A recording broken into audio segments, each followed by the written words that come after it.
Militsi დავიწყებ ჩვენ ეთერს, ჩვენთან საუბარს, გისურვებთ წარმატებებს შენ, ჩვენს გულშემატკივრებს, ჩვენს ფეხბურთელებს და ზოგადად თოთ ქვეყანა. დიდი მადლობა გიორგი ამომწერა ინფორმაციისთვის. ეთერი გრძელდება და ჩვენ წარმოგიდგენს სტუმარს, მაშასე ხელნაწერთა ეროვნული ცენტრის დირექტორი ბატონი ბუბა კუდავა, დილამშვიდობის ბატონი ბუბა. მოგმესი მადლობა სტუმარისთვის.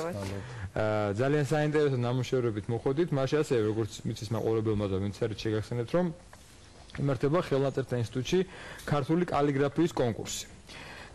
საინტერესოა რომ გითხრათ, რამდენი წელია ეს კონკურსი სტარტდება და რატომ გაჩნდა იდეა ამ კონკურსს ჩატარების. სწორედ ექსპონატები ამ კონკურსიდან. ნიმუშები არის წარმოდგენილი, საქმე ის გახლავთ, რომ დღეს გახლავთ ხელნაწერთა ეროვნული ცენტრის დაარსების დღე და ტრადიციულად ყოველ წელს სხვადასხვა ფორმებით აღვნიშნავთ ამ თარიღს.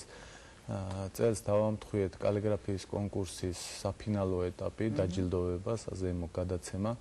პრიზების გამარჯვებულებისათვის ეს კონკურსი ტარდება უკვე მეორე წელია, მაგრამ ისეთი შთაბეჭდილება გვჩება, რომ კარგახანია ტარდება, იმდენად აიწია დონემ მონაწილეთა, იმდენად აიწია მოტივაციამ.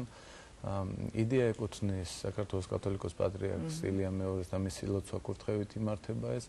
საქმე ის გახლავთ, რომ ფაქტობრივად აი ბოლო 2 ათეული წლის მანძილზე თითქმის ყველა ტრადიციული ხელოვნების დარგი აღორძინდა ისეთები, რომლებიც მივიწყებული იყო კომუნისტურ პერიოდში. ერთადერთი ფაქტობრივად დარჩა ქართული კალიგრაფია, რომელსაც თითქოს ფუნქცია არ ჰქონდა და თითქოს არ თვლიდით ხელოვნების ერთ-ერთ მიმართულებას. საინტერესოა ბატონო ბუბა, რა პირობების შესრულება მოუწევთ კონკურსანტებს? ანუ რა იყო აუცილებელი პირობა, რომ მიიღოთ მონაწილეობა შემდგომ გამარჯვებისთვის, რა თქმა უნდა? ეს ჩატარდა 3 ტურად. საქმე ის გახლავთ, რომ შესარჩევ ტურში თქვენ წარმოიდგინეთ 1300 ადამიანმა მიიღო მონაწილეობა. მოდით თქვენ წეღან აიხსენეთ, რომ დონემ მოიმატა კონკურსანტთან და აი თქვათ რაოდენობაც მატულობს ამ დონესთან. საინტერესოა, რომ რაოდენობა მიკლო. პირველ წელს მონაწილეობა მიიღო 10000-ზე მეტმა ადამიანმა. წელს 1300. რამ განაპირობა ეს? რის ბალი შეიძლება დაიწმინდა, იცით? თავდაპირველად როგორც ჩანს, ვინც კი რამე წერდა ყველა მოიძნა ლამაზად წერდა, ასე ვთქვათ, პირობითად ვთქვათ, ყველამ სცადა ბედი და მერე შესაძლოა მიხვდნენ, რომ ეს ცოტა სხვა რამ. აი რა არის ეს სხვა რამ, ეგმინე კითხოთ. თავარია ხარისხი და რა რითი გამირჩევთ, ანუ როგორ შემცირდა ეს, რა მოხდენეს გაცხრება. აი რა არის ის სხვა რამ.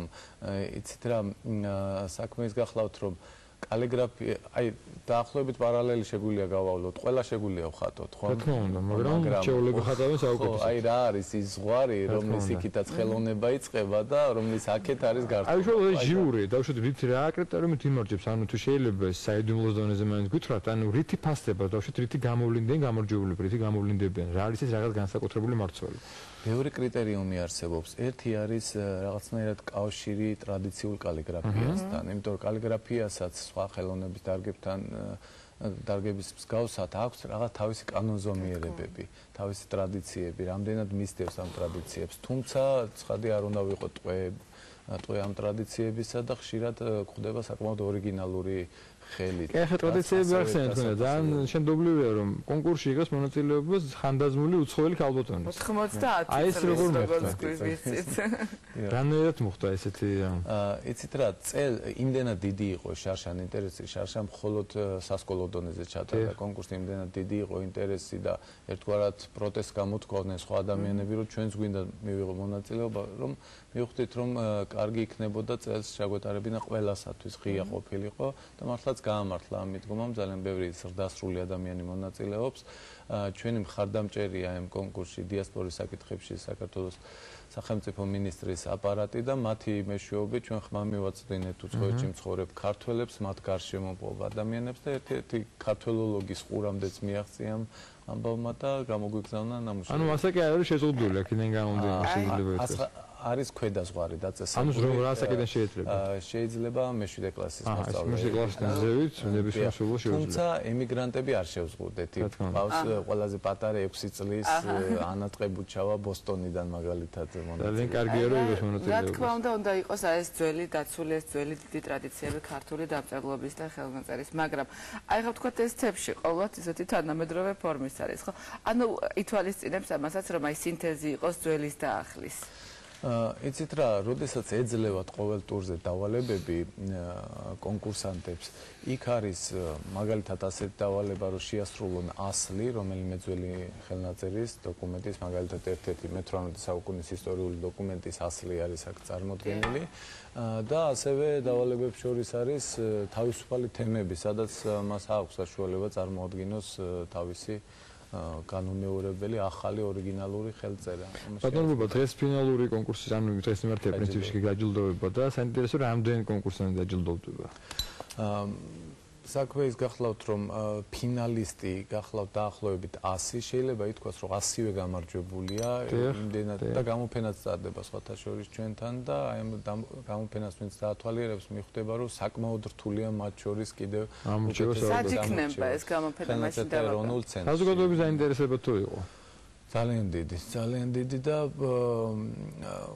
ფაქტობრივად შეგვიძლია ვთქვათ, რომ აი ბოლო ამ ორმა კონკურსმა, უпростоრად ამ პირველმა ორმა კონკურსმა, ბოლო ორმა წელმა შეიძლება ითქვას, რომ სათავე ჩაუყარა აი კალიგრაფიის, როგორც ტრადიციული ხელოვნების ხელახლა აღორძინებას საქართველოში. და კარგია რომ ეს აღორძინება ძველ იმაზეა დაფუძნებული. ტოვებს შთაბეჭდილებას აი ზოგიერთი კალიგრაფი, მათ შორის პატარა კალიგრაფი მოსწავლეები ტოვებენ შთაბეჭდილებას, რომ ისინი უკვე ჩამოყალიბებული მწიგნობრები არიან.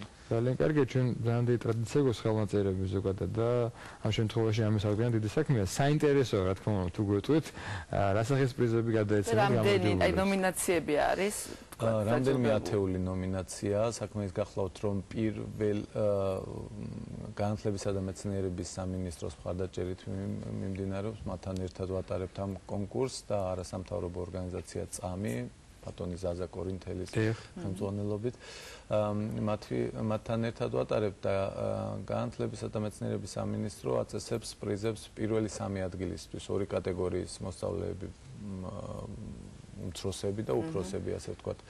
პირველი, მეორე, მესამე ადგილი თითოეულში. მაგრამ ამის გარდა ჩვენ მივმართეთ ძალიან ბევრ ორგანიზაციას და ძალიან ბევრი გამოგვეხმაურა საბედნიეროდ და ხშირ შემთხვევაში მათ თავადვე მოინდომეს, რომ თვითონვე ამოერჩიათ მათი სიმპათია და შესაბამისად გადაცემენ ზოგიერთი პრიზი არის შედარებით სიმბოლური, თუმცა აქ მთავარია წახალისება და მთავარია თანადგომა და ზოგიერთი არის საკმაოდ სოლიდური პრიზები. ძალიან კარგი. გისურვებთ თქვენ წარმატებებს, რა თქმა უნდა, უსურვებთ წარმატებებს კონკურსანტებს და მე დარწმუნებული ვარ, რომ შემდგომ წლებში უფრო მეტად იქნება მოცული, ანუ საზოგადოების ინტერესი მეტი იქნება, მონაწილეები მეტი იქნებიან და გაცილებით მეტი ნამუშევრები იქნება საინტერესო. შემიძლია ვთქვა, რომ აი ამ ახალგაზრდების, ამ პატარების მხრებზე გადავიდა ფაქტობრივად აი ამ დარგის აღორძინების საქმე და ბევრი მათგანი პროფესიონალ კალიგრაფად ჩამოყალიბდება დარწმუნებული. ძალიან კარგი. შეიძლება ითქვას შედეგი უკვე კონკურსი აქვს, ამიტომ გისურვებთ წარმატებებს. ჩვენი სტუმარი გახლავთ